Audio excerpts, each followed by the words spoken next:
السلام عليكم ورحمة الله. الحمد لله.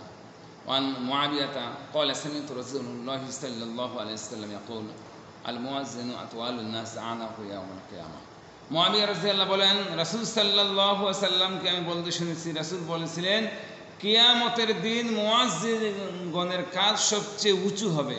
সুবহানাল্লাহ। হাদিস শরীফ সহিহ মুসলিম 878 নম্বর হাদিস। শুধু তাই না, وعن أبي سعيد الخدري رضي الله تعالى عنه قال رسول الله صلى الله عليه وسلم তিনি বলেন রাসূল সাল্লাল্লাহু আলাইহি ওয়াসাল্লাম লা ইয়াসমাউ মাদ্দান সাউতুল মুআজ্জিন জিন্নু ওয়ালা ইনসু ওয়ালা শাইউন ইল্লা শাহিদা লাহু ইয়াউমাল কিয়ামাহ। আল্লাহু আকবার। রাসূল সাল্লাল্লাহু আলাইহি ওয়াসাল্লাম বলেন যে কোনো মানুষ ও জিন অথবা যে কোনো বস্তু মুআজ্জিনের কণ্ঠ শুনবে সে কিয়ামতের দিন তার জন্য সাক্ষী দিবে। সুবহানাল্লাহ। এই পৃথিবীতে যারা মুয়াজ্জিনের কণ্ঠ শুনবে, পশু প্রাণী গাছপালা লতা মানুষ জিন, এরা কি করবে? মুয়াজ্জিনের জন্য কল্যাণ চাইবে এবং বলবে আল্লাহ মুয়াজ্জিনকে তুমি জাহান্নাম থেকে রক্ষা করো। সুবহানাল্লাহ।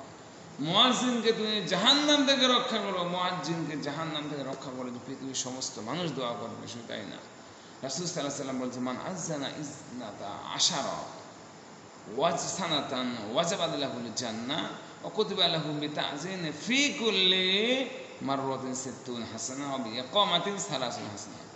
যে ব্যক্তি 12 বছর আযান দিবে তার জন্য জান্নাত অবধারিত হয়ে যাবে। সুবহানাল্লাহ।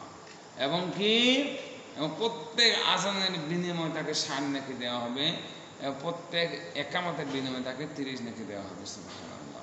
আসুন না আমরা আল্লাহর জন্য আযান দেওয়ার চেষ্টা করি। প্রকাশটাকে যে অনেকে বলে 7 বছরের আযান, এই হাদিসটাকে জয়ীফ বলা হয়েছে। সিলসিলা জয়ীফের মধ্যে হাদিসে আসছে 850 নম্বর। এই হাদিসটা সঠিক নয়। সহিহ হাদিস হচ্ছে 12 বছর। আল্লাহ তাআলা আমাদেরকে 12 বছর আযান দেওয়ার তৌফিক দান করুন। সুবহানাল্লাহ।